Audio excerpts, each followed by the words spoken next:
Por que grupos religiosos são tão propensos a compartilhamento de fake news? Esse é o tema do bate-papo entre o Padre Maciel e eu nesse vídeo. Espero que vocês gostem.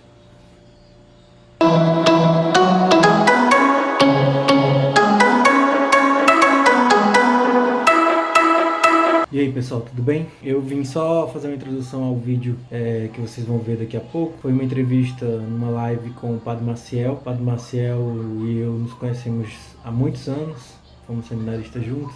E a ele interessa muito essa discussão sobre o fenômeno das fake news em ambiente digital, e principalmente quando propagados por grupos religiosos. Então é uma entrevista, um bate-papo, na verdade, e a gente espera que vocês gostem.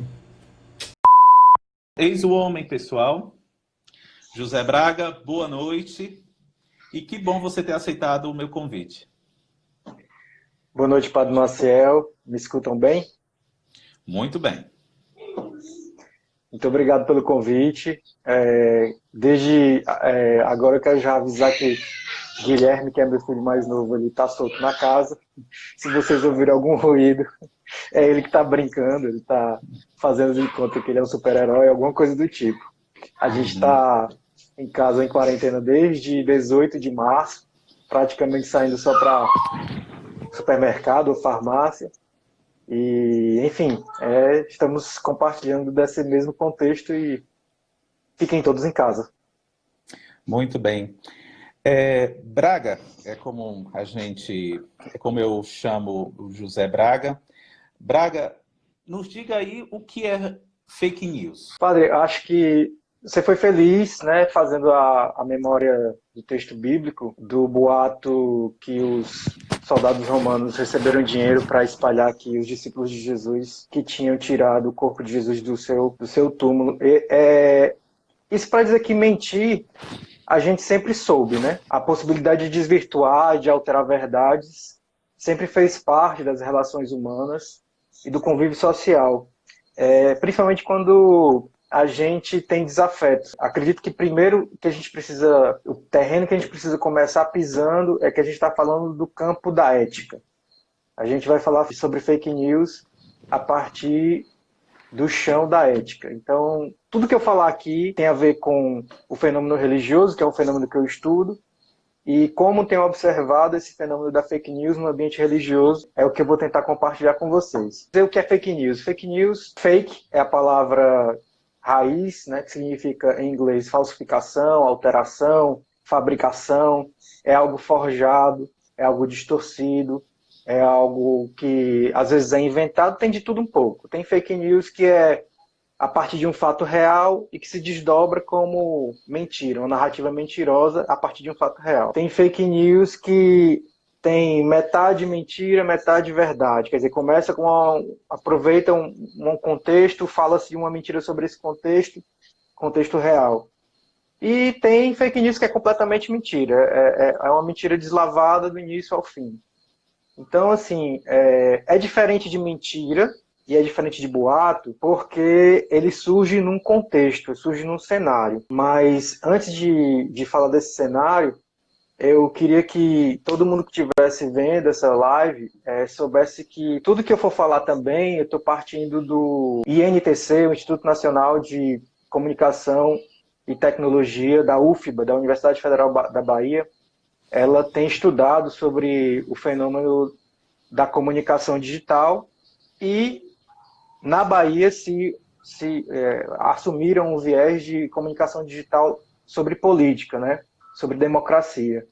Então, o INTC é uma rede de mais de 70 laboratórios brasileiros e estrangeiros e que desde 2002 tem pesquisado exaustivamente sobre o fenômeno da comunicação em mídias digitais. Então, muito do que eu falar aqui vai ser a partir do que eu estudei do INTC e eu acredito que é importante a gente estar atento a essas fontes, né? Isso tem a ver com o que a gente está conversando, com essas fontes confiáveis sobre quando a gente conversa sobre fake news.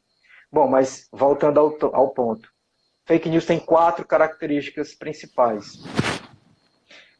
Primeiro que é um produto para ser consumido digitalmente, né?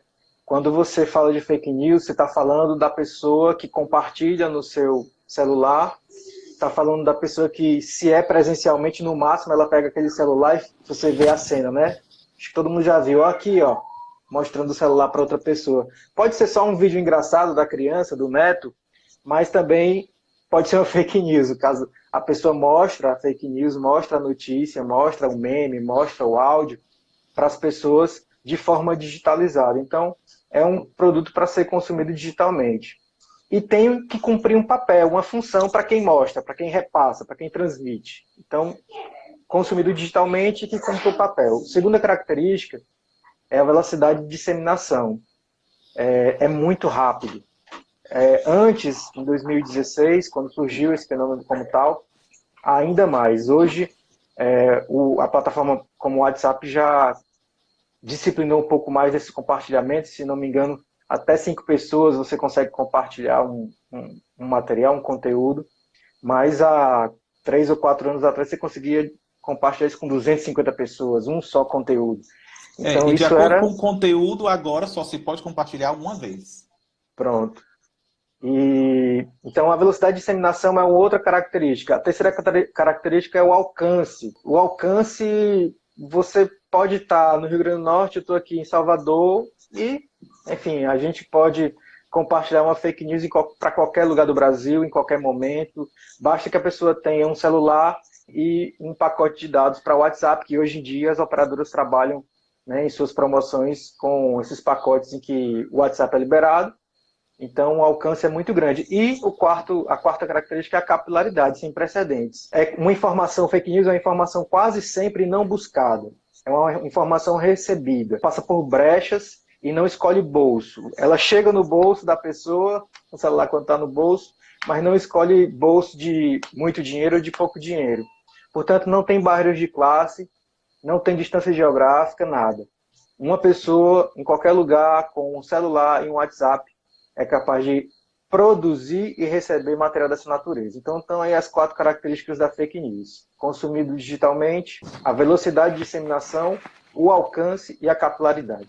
A relação de fake news e religião, como é que se dá essa relação? As redes sociais, e aqui eu preciso fazer uma pequena distinção. Redes sociais, como o próprio nome social diz, ele tem um aspecto público. Então, o Twitter é uma rede social, o Facebook é uma rede social, o Instagram é uma rede social, porque você publica, você torna público um conteúdo seu, ou um conteúdo que você gosta. Essa é uma diferença importante, porque quando você coloca uma coisa de forma pública, você pode ser responsabilizado civilmente, juridicamente, por aquilo que você postou. Então, se você posta numa rede pública e você é identificado como a origem daquele conteúdo, e é um conteúdo não legal ou ilegal, você pode ser responsabilizado. O que é diferente com o que não é considerado uma rede social, mas uma mídia digital, que é a plataforma WhatsApp. O WhatsApp é uma plataforma de mensagens, de troca de mensagens privada. E aí é que está o milindre do WhatsApp. É muito difícil você conseguir identificar o surgimento de determinados conteúdos no WhatsApp. E isso faz com que as pessoas possam, do seu ambiente mais privado, mais íntimo, expressar conteúdos, expressar pensamentos, expressar opiniões que para elas têm a ver com a sua identidade. Falar de religião ou de fé com rede social tem a ver com essas ambiências de convívio, né? Os grupos de WhatsApp. Você tem grupo de WhatsApp para todos. Você tem grupo do trabalho, você tem grupo da família, você tem grupo dos colegas de colégio, você tem grupo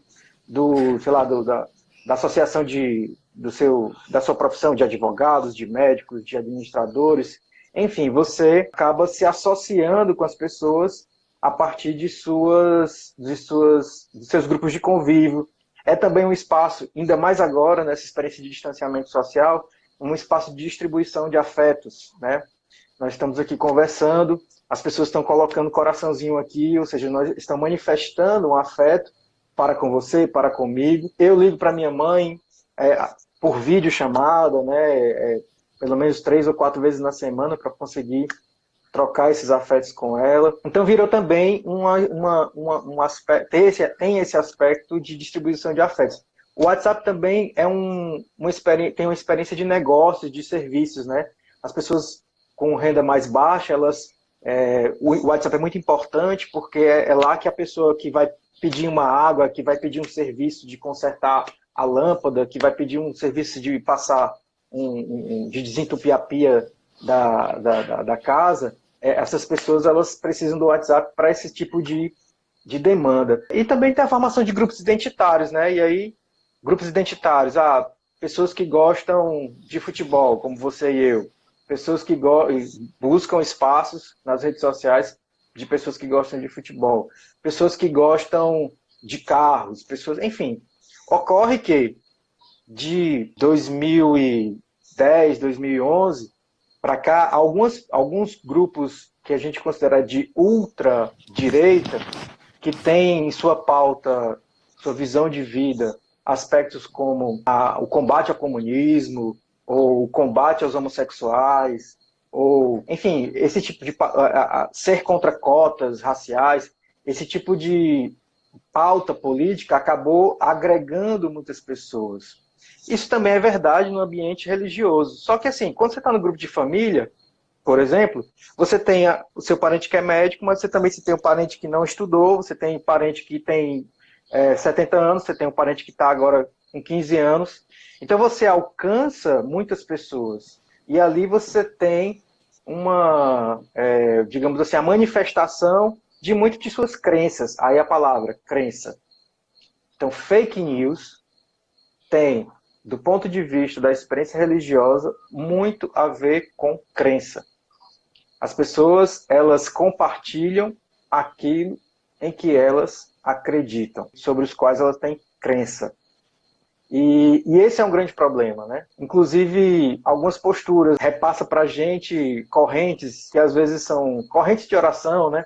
E já fala lá, não quebre essa corrente de oração, porque senão sua família vai ser prejudicada, ou seja, já tem aquela ameaça embutida numa corrente de oração. E assim, é um fenômeno muito amplo, eu não tenho como falar sobre tudo agora, mas o que eu posso te dizer, nós somos religiosos desde o Paleolítico, mas a gente só começou a mexer com política e com ciência há uns 5.000 anos.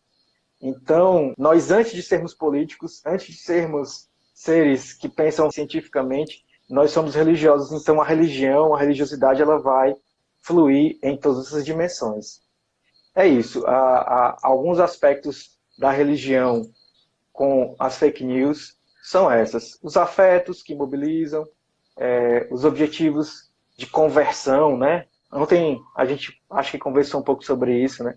Quem compartilha uma notícia, quem compartilha uma fake news, quem compartilha um conteúdo, tem como pressuposto que aquilo ali é importante para que a pessoa que vai receber se aproprie, de alguma forma se convença daquilo. Né? Tem um aspecto de conversão. Então, falamos de crença, estamos falando agora da postura de converter aquele que recebe a notícia. Então, pode falar. E não somente para quem manda a mensagem, mas também para quem recebe e fica indignado quando, diante de uma falsa notícia, de uma fake news, que necessariamente transgride toda uma ideia identitária que outras pessoas têm de que é um cristão, uma pessoa da igreja. Então, como é que essa pessoa é capaz, é da igreja, sempre vai, participa do seu grupo de oração e tem esse comportamento, assim, legitima tal coisa, entendeu? Que, por sinal, cria até uma reação, até, por mais que seja de reacionária, mas é a mesma coisa, dá vontade de entrar em comunicação e dar uns gritos, mandar uma mensagem, gritar e dizendo, né? Quando, na verdade, a postura deveria ser outra, né? Até porque, na comunicação, a disputa de convencer o outro nunca dará espaço ao diálogo. Nunca haverá diálogo a partir daí. E aí, você falando disso, os processos de legitimação das fake news, né?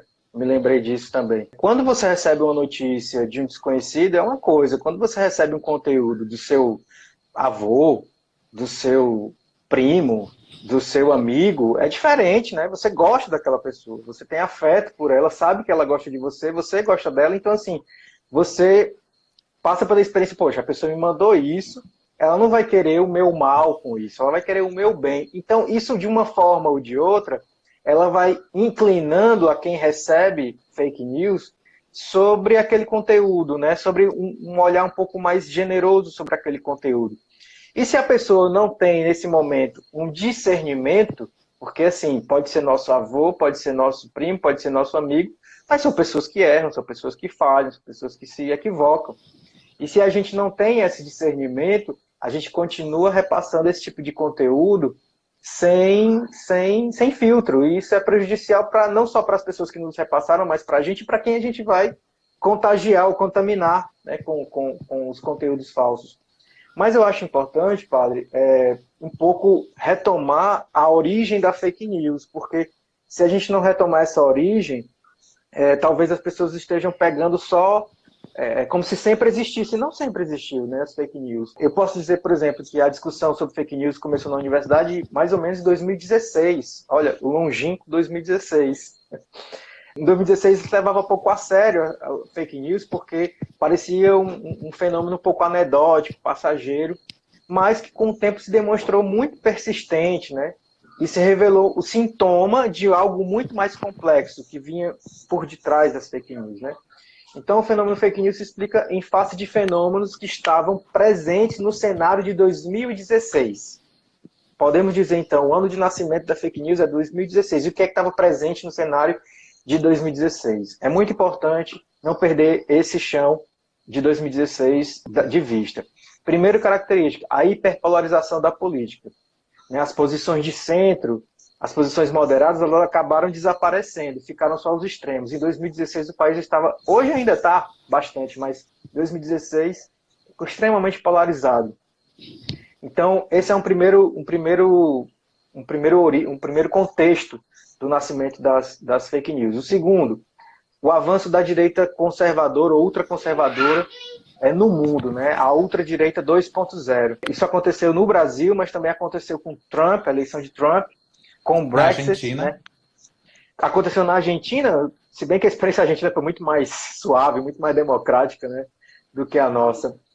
O Brexit, né, quer dizer, a saída do Reino Unido, da Europa, né, da União Europeia, tudo isso foi percebido e foi um novo fenômeno realmente. Por quê? Porque essa ultradireita 2.0, ela foi que, do ponto de vista político, foi a que primeiro ocupou esse espaço da internet e das redes sociais. E que soube trabalhar com essa ferramenta como ferramenta de comunicação, de transmissão de seus valores, de sua visão de mundo. Então, assim, eles realmente, a ultradireita 2.0, ela partiu na frente. Então, a eleição de Trump, por exemplo, ela foi muito em cima dessa plataforma digital. Em 2016, aqui no Brasil, quem reunia essa ultradireita 2.0, à época era o deputado Marco Feliciano, pastor, né? E aí tá a religião aí, você vê já sempre em consonância ou em interação com esse fenômeno. Era o Marco Feliciano pela agenda anti-homossexual, o anti-gay que o Marco Feliciano sempre levantou. E esses grupos de ultradireita, extremamente reacionários e conservadores, eles gostavam dessa pauta, colocavam como bandeira e se aglomeravam ao redor de Marco Feliciano. Só que Marco Feliciano não se projetou, digamos assim, politicamente. Depois, curiosamente, veio o Eduardo Cunha. E o Eduardo Cunha era um perigo, porque o Eduardo Cunha tinha a bancada da bala, da Bíblia e do boi na mão dele. E a gente descobriu por quê, né? Com os esquemas de pagamento de distribuição de dinheiro para deputados, com tantos deputados na mão ele tinha. Mas ele morreu, faleceu politicamente, e foi preso, enfim. E aí surge, em 2016, quem? Na fatídica sessão da Câmara, de mais de 10 horas, um deputado foi ao microfone para elogiar um torturador, e nessa fala dele, ele trouxe para si as câmeras e microfones de todo o país e parte do mundo, por algo ruim, mas que para essa ultradireita 2.0 era algo bom, eles se sentiam representados. né, que era, na época, ainda um mais ou menos conhecido deputado Jair Messias Bolsonaro. Ele atraiu, então, essa atenção e se tornou, para essa ultradireita 2.0, o líder. Pouco a pouco, foi se consolidando como líder. Então, o terceiro elemento também desse contexto é que as fake news são resultado de mudanças das condições sociais de comunicação. Isso significa o quê? A gente pode falar de forma muito clara de exclusão social no Brasil, mas a gente não consegue falar com a mesma intensidade de exclusão digital. Por quê? Porque em qualquer lugar do país, em qualquer interior do Nordeste, você vê que tem pessoas com celular, com rede, com internet, com WhatsApp para poder se comunicar. Então, aquela ideia de exclusão digital, ela é muito mais restrita do que a exclusão social. A exclusão social é maior do que a exclusão digital. Todas as pessoas, a classe média, é muito comum que as pessoas tenham, inclusive, mais de um celular. Tenham 2 celulares, pelo menos 2 números de celulares, para poder se comunicar e trabalhar. Uma outra questão é que você, Maciel e eu, nós ainda somos de uma geração offline. A gente tinha sentido a gente falar, vou sair da internet. Hoje em dia não tem, eu vou sair da internet. Essa expressão ela caiu em desuso, não tem tanto sentido você falar que sai da internet. Então a gente está com a geração online full time, não tem mais essa coisa de sair da internet. Isso era coisa de velho como a gente, Marcelo. E dentro do contexto também são criaturas do universo digital, né? Aí dentro desse contexto a popularização do WhatsApp, né? Realmente as camadas mais pobres da população elas se conectaram e fizeram uso mais intenso da ferramenta internet com o WhatsApp. Foi o que fez com que realmente essa inclusão digital também fosse procurada pelas pessoas mais pobres. Até então as pessoas tinham que ter um computador, tinha que ter, enfim, um estabilizador. O investimento para você conseguir se incluir digitalmente era muito grande. Depois não, você consegue comprar um celular de R$300 e botar uma internet, comprar um chip, enfim, e aí você consegue se incluir digitalmente. Então, isso foi muito, muito importante. Nesse sentido, a gente tem, além dessas características, as fake news imitavam, ainda em 2016, o formato dos jornais. Então, eles inventavam um jornal, vamos dizer assim, Gazeta de Umarizal. Gazeta de Umarizal está lá, não sei se existe esse jornal, existe não, né? Não existe esse jornal. Não. Mas, enfim, fake news era assim, a pessoa inventava, formava um layout Gazeta de Umarizal, colocava uma manchete fake news e como que para tentar dar credibilidade àquele conteúdo. Isso foi em 2016, faz muito tempo, né? Muito, muito tempo. Hoje em dia, a fake news ela ganhou qualquer tipo de forma. Tem forma textual, tem forma gráfica, tem forma de meme, tem forma de áudio. Inclusive, a forma de áudio foi uma outra razão para a inclusão digital e para o rompimento das camadas sociais. Por quê? Porque rompeu com a barreira do analfabetismo, né? Tem gente que, infelizmente, ainda tem muita gente no Brasil, no interior do país, analfabeta. Então, assim, não conseguia acompanhar os textos que estavam sendo discutidos no WhatsApp. Mas acabou isso, porque o WhatsApp agora tinha a função áudio. Então você falava. Então você vai observar que as pessoas mais simples, elas não escrevem no WhatsApp, elas falam no WhatsApp. E o áudio se tornou também um outro formato de disseminação de fake news. Inclusive com aqueles fake news que falavam assim, vamos fazer esse áudio chegar ao governador do estado, porque está acontecendo isso e aquilo, espalhem para as pessoas, não sei o que, até chegar no governador do estado. Esse tipo digamos, de chamada, de áudio, ainda faz muito alarde, né? Faz muito alarde. E por fim, mas não menos importante, talvez o mais sério, é que a fake news tem um aspecto de malignidade, desde suas origens. Malignidade. A pessoa que compartilha fake news, ou que, na verdade, a pessoa que produz fake news, que produz conteúdo falso, e uma boa parte das pessoas que repassa fake news, principalmente quando sabe que é fake news, porque esse é outro fenômeno. A pessoa sabe que é fake news e mesmo assim repassa. E isso é que para quem é cristão, né? Isso que dá aquela, meu Deus do céu. Em função mesmo da consecução de objetivos para confirmação da sua identidade, da sua visão de mundo, da sua visão de vida, da sua moral, dos seus valores. Quer dizer, você está pouco se lixando para as diferenças, você está querendo só afirmar a sua visão de mundo, a sua identidade. E isso, do ponto...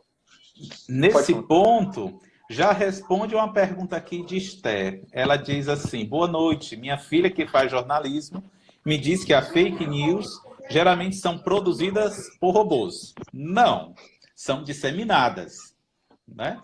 Produzidas não. Existe também, Marcel, o INTC, ele fala de fake news que são produzidas por robôs, na verdade por logaritmos. Na verdade, um ser humano coloca lá um logaritmo para pegar alguns temas de grande, digamos assim, de grande impacto afetivo, né? Porque, assim, os afetos que mais mobilizam as pessoas para compartilhar fake news são a indignação, a raiva e o ódio. Em 2017, se não me engano, quando estourou aquela cantora Pablo Vittar, eu me lembro de uma fake news que se espalhou pelo WhatsApp, foi muito, muito, muito impressionante como essas fake news se espalhou, que misturava o Pablo Vittar, misturava de aborto e misturava um outro tema polêmico que era, se não me engano, comunismo. Enfim, sei que misturou, o logaritmo conseguiu criar uma fake news falando de Pablo Vittar, que estava em voga, de aborto, que é um tema sempre polêmico, e de comunismo, que é aquele que ativa muitas vezes a raiva, né, o ódio de muitas pessoas que infelizmente não sabem nem direito o que é comunismo, mas tem raiva de comunista. Então, uma fake news que juntou esses três ingredientes que bombou, acho que foi em 2017, no WhatsApp. Então, a indignação, a raiva e o ódio são os afetos que fazem as pessoas clicarem o compartilhar. Você pode repetir os três afetos? Certo. Indignação, a raiva e o ódio. São os afetos que as fake news buscam ativar nas pessoas, provocar nas pessoas, para desdobrar daí um compartilhamento ou um repasse. Quer dizer, isso também existe, você sabe, né? Existem escritórios, indústrias de fake news, né? Isso se tornou algo profissional, tem gente que ganha dinheiro com isso, não é pouco dinheiro, não. A CPMI das fake news, inclusive, está procurando saber justamente isso, de onde vem o financiamento de tanto conteúdo falso que se no país, especialmente do ponto de vista de uma corrente política do país, que hoje é representada no bolsonarismo. Então, assim, a gente tem muito esse desafio para vencer. E é tão interessante como a dimensão do afeto, ele necessariamente, para impactar, como não impactar, por exemplo, pessoas religiosas que já têm a sua sensibilidade a certos elementos que lhes são sagrados, né? Eu acho que essa parte é que cai em cheio diante da pergunta da nossa live, né? Por que que os grupos religiosos são tão propensos a vivenciar ou a divulgar ou a ter dentro dos seus grupos a propagação do fake news? Pronto. E aí a gente já falou algumas palavrinhas-chave. Os grupos religiosos, eles primeiro, eles são movidos pela perspectiva da identidade. Os grupos religiosos eles estão movidos pela perspectiva da conversão, né? Eu preciso fazer com que o outro se converta. Os grupos religiosos eles também estão movidos pela propagação da sua visão de vida, pela sua visão de mundo, pela sua cosmovisão. Os grupos religiosos também eles estão afeitos à perspectiva combate ao mal, de combate ao maligno. A crença, a gente falou de crença, né? A relação com a crença, quer dizer, o religioso, se o Papa Francisco falar alguma coisa contra essa sua perspectiva, contra isso que você crê, essa sua crença, se uma pessoa acha que o comunismo é algo que é demoníaco, é diabólico, que tem que ser destruído, se o Papa Francisco fala que o comunismo ele tem a ver com o cristianismo muito mais do que as pessoas pensam, quem não presta é o comunismo ou o Papa. E aí a pessoa religiosa, ela entra num tipo de relação com a sua crença que deixa de ser fé. Não sei se eu me fiz entender. Porque a experiência de fé é uma experiência libertadora, é uma experiência que faz você rever a sua visão de vida, a sua experiência, a sua visão de si mesmo, a sua visão das suas relações. Enquanto a experiência de crença é uma espécie de convicção que, se eu perder essa convicção, eu parece que me esvazio. E não é verdade, né? Porque se desorienta. Até porque, na perspectiva cristã, a fé, ela sempre é um conduzir diante de um caminho ainda incerto. E na medida em que você busca, há passo de crescimento e de contínua conversão. E aí eu entro um pouco, eu vou entrar um pouquinho também no aspecto religioso de outro ponto de vista. Agora a gente está aqui na pandemia, enfim, estamos todos em distanciamento social. Qual é a postura de boa parte das igrejas evangélicas em relação ao coronavírus? No início, pelo menos, era aquele discurso muito de o Senhor vai nos proteger, o Senhor não vai deixar que nada aconteça aos seus eleitos, nós estamos, enfim, temos o corpo fechado, esse tipo de discurso triunfalista, de que Deus é maior e vai nos proteger. Qual foi o gesto do Papa Francisco em relação à pandemia? O primeiro gesto do Papa Francisco em relação à pandemia? Fazer uma celebração na Praça de São Pedro totalmente vazia. 23 de março, nunca me esqueço, foi um dia que tocou muito meu coração. A praça vazia, Praça de São Pedro vazia, ele sozinho, chega claudicante até o centro da praça, vira para as pessoas ou para as câmeras, e você percebe o rosto do Papa, isso me tocou muito, o rosto do Papa abatido, cansado. Ele sentia o peso do sofrimento da humanidade. E aquele gesto foi muito potente, porque ele alcançou, Marcelo, você não tem noção, quantas e quantas pessoas de onde eu convivo, principalmente da universidade, que é gente que muitas vezes até rejeita a religião, mas como eles se sentiram tocados pelo gesto do Papa.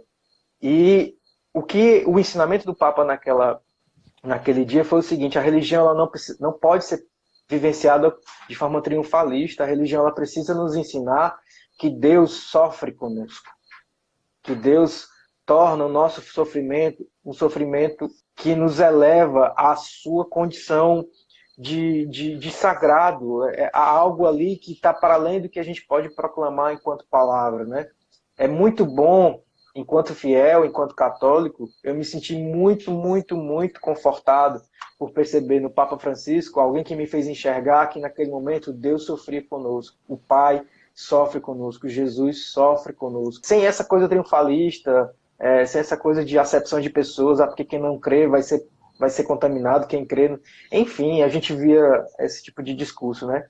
Mas essa experiência que o Papa Francisco trouxe de vivenciar a dor é algo que, do ponto de vista do mecanismo de funcionamento da experiência religiosa, a gente pode vincular ao que é fake news, porque o discurso dessas igrejas triunfalistas era um discurso mentiroso, era um discurso falso, mas que engajava, mas que mobilizava. Então, do ponto de vista da experiência religiosa, a fake news ele também tem essa característica. O engajamento, né, provoca engajamento e provoca triunfalismo, né? É algo que estamos no combate, estamos numa batalha, e a gente precisa vencer, e a gente precisa usar de todas as armas para isso. Inclusive a arma que eu sei que é falsa, que eu sei que não é eticamente aprovável, né? Eu minto, ou eu sei que é uma mentira, eu repasso essa mentira para tentar provocar a conversão das pessoas. E isso, do ponto de vista ético e do ponto de vista religioso, é uma tragédia. É muito triste. Porque... Acabar com as fake news. Como uma pessoa religiosa, porque na verdade essa live é espiritual e o contexto de quem eu tenho esse diálogo é justamente cristãs e pessoas religiosas. Mas ao mesmo tempo lanço um olhar porque todo cristão ele deve ser ele é um ser humano, ele deve ter uma ética, né? Ele deve assumir para si os mesmos sentimentos de Jesus quando, na Bíblia, está relatado de que ele sempre fez opção por aquele que estava mais longe, né? Como o Cântico de Maria, derrubou do trono os poderosos e elevou os humildes. Ele fez uma opção, foi contextualizado, ele nasceu numa família pobre, fez opção pelos pobres, radical, apesar, é claro, que seu anúncio era universal. Ele foi morto justamente por estruturas. Então, o ser humano religioso, ele também é contextualizado, e o anúncio, ele também tem que... Uma palavra divina, um anúncio, ele também deve estar respaldado pelo bem comum, por uma boa notícia para os homens, né? Tem que ser uma bem-aventurança. Então, para o cristão, que é humano, contextualizado, e esse anúncio lhe exige uma postura ética, uma postura de verdade, uma busca de ser ético, de ser respeitoso, de conciliar, de buscar o bem comum, quem para esse se pode evitar, se é que pode, alguma pista que ilumine para que a gente não caia nisso? Eu preciso dizer claramente que a afirmação da vida é o princípio fundamental da ética. Vou repetir.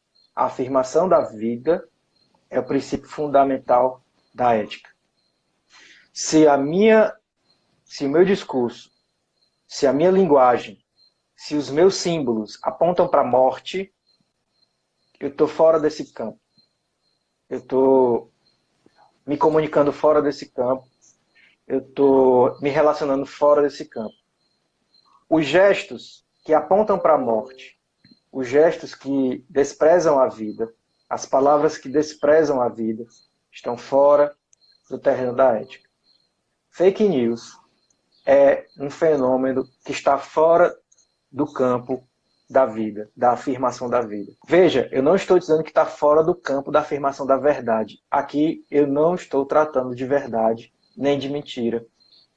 Eu estou, antes de tudo, tratando de vida. A fake news, portanto, ela não é o contrário de verdade. A fake news é o contrário de vida. Então, quando a gente afirma isso, é justamente porque a fé, ela precisa estar posta na experiência de ressurreição. A fé precisa estar posta na experiência de renovação da vida. A fé precisa estar retornando de que as pessoas não sejam levadas a renegar determinados grupos de pessoas, até determinadas comunidades, movidas por preconceito, movidas por discriminação. Eu me lembro muito bem, Marcel, na época, em 2018, né, quando nós estávamos no pleno processo eleitoral, os grupos religiosos eles se mobilizaram muito em cima de fake news que surgiram a partir daquela passeata Ele Não, que foi protagonizada por mulheres, né, basicamente. Aquela passeata, ela foi um caldo assim, de produção de fake news enorme. Tanto é que depois daquela passeata, antes do primeiro turno, o Bolsonaro ele como que atingiu um piso de, sei lá, 25% de intenções de votos e daí não desceu mais, não caiu mais. E o que se afirmava ali era realmente o que as pessoas falavam nos grupos religiosos. Mandavam fotos dessas manifestações, essas manifestações e diziam nas fotos que mandavam: e aí, é isso que vocês querem? É isso que vocês acreditam? É isso que vocês querem para o país?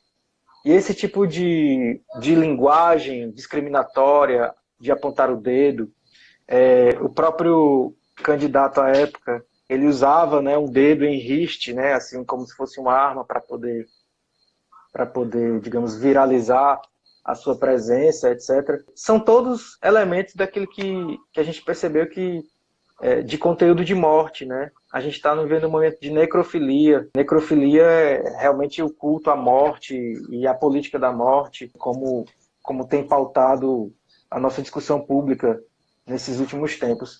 Mas, só para não deixar de responder, porque eu sei que ontem a gente conversava sobre isso, né? Essa pergunta, como acabar com as fake news?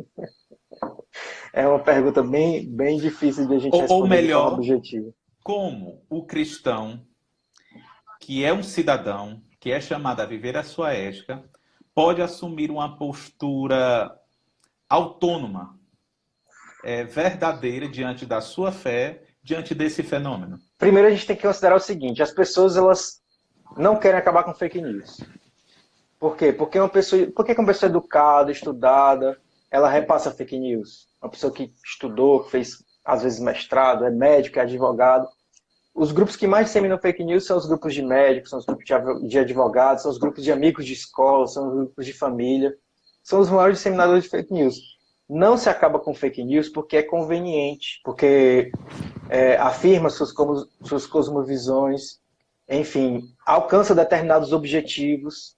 As fake news também têm essa questão de que eu alcancei determinado objetivo, passou aquele objetivo determinado, conseguiu alcançar, mas você falou aquilo, não, faz de conta que nunca existiu aquela informação. Mas o que eu posso dizer? Além dessa postura de discernimento, de estar na relação com sua fé, não com sua crença, mas com sua fé, eu poderia também ampliar um pouco a resposta em relação a ações. Coincidência, Marcelo, anteontem surgiu um perfil no Twitter chamado SLPNG Giants. É um perfil que denuncia ambientes virtuais que acolhem fake news. Deixa eu tentar ilustrar para ver se eu consigo fazer mais claro. Esse perfil do Twitter avisa as grandes empresas que os seus anúncios da Samsung, da Jeep, do Banco do Brasil, eles estão sendo exibidos em sites de propagação de fake news. Tem um site muito disseminado, que é o Jornal da Cidade Online, que ele propaga muita fake news, e que o Google vende, né, no lado do site, assim, aquelas propagandas. Quer dizer, a empresa ela não patrocina aquele site, ele paga ao Google para fazer aparecer aquelas suas logomarcas em determinados links. E essa empresa, e esse perfil do Twitter, eles identificam as marcas que estão aparecendo em sites que acolhem fake news e denunciam para as próprias empresas. Essa ação é importantíssima e de uma forma muito rápida, em 3 dias, eles já conseguiram tirar desse Jornal da Cidade Online cerca de 8 patrocinadores. Quer dizer, a Samsung, a Jeep, a Banco do Brasil, que apareciam nesse site, foram notificados e eles foram até o Google e pediram, não quero que meu anúncio apareça nesse site. E assim o Google não monetiza, ou seja, não paga o site por ter veiculado aquela propaganda. Então, uma maneira muito interessante de asfixiar economicamente essa indústria de fake news. Então, se vocês puderem seguir, quem está vendo a gente, é o @slpng _giants, em inglês, né? GIANTS, _PT, que é em português. Depois o Marcel pode colocar aí nas redes dele para poder facilitar para o pessoal olhar e você seguir e poder também mandar para eles denúncias, né, de fake news que vocês veem. Se está associado a alguma empresa, alguma marca, manda para eles, que aí eles podem fazer o trabalho de denunciar junto ao Google. Muito bem, Braga. E para concluir, o que é que você gostaria de nos dizer agora? Porque só falta 5 minutinhos. Primeiro eu queria agradecer você, me fez o convite, o tema surgiu de você e me pareceu muito instigante, porque apesar de ser uma coisa que está no meu convívio, no meu cotidiano, mas eu realmente nunca tinha parado para pensar sobre isso, para tentar organizar a cabeça sobre esse tema, e me enriqueceu muito poder parar para pensar sobre isso. Queria agradecer a todo mundo que participou, todo mundo que esteve com a gente. Eu vi algumas pessoas aqui que também me conhecem, que eu acredito que vieram assistir porque eu divulguei nas minhas redes também que ia estar aqui contigo, conversando, batendo esse papo. Agradecer as pessoas da paróquia, né, os seus seguidores, pela confiança também de poder me escutar. E dizer, gente, que se a gente, enquanto cristão, enquanto religioso, puder, do ponto de vista da experiência religiosa, de fato, assumir uma postura diferente, é essa. É a de a gente não se deixar afetar pela indignação, pela raiva e pelo ódio para compartilhar notícias falsas. Sempre checar, sempre olhar se aquilo ali tem uma fonte verdadeira. Se você tem suas crenças, não é proibido ter suas crenças, mas não faça que sua crença seja maior do que a sua fé. A sua experiência de fé, a sua experiência religiosa, ela é muito maior do que suas crenças. Sua visão de mundo, sua visão de vida, sua visão política. A sua fé tem que ser maior. Muito bem. Gente, esse é José Braga, o professor José Braga. Estudamos juntos na mesma universidade, tanto em Fortaleza como também em Bogotá. Obrigado, José Braga. Deus abençoe. Um forte abraço para toda a sua família, viu? E como Obrigado, você mesmo diz, na raça e na paz. Na raça e na paz dele. Uma das coisas que eu senti falta de falar no bate-papo com o Marcel de forma mais nítida, gente, esse perfil mais conservador geralmente faz com que essas pessoas, elas se assustem com as mudanças do mundo, se assustem com a mudança de linguagem, com as mudanças tecnológicas, com as mudanças nos costumes.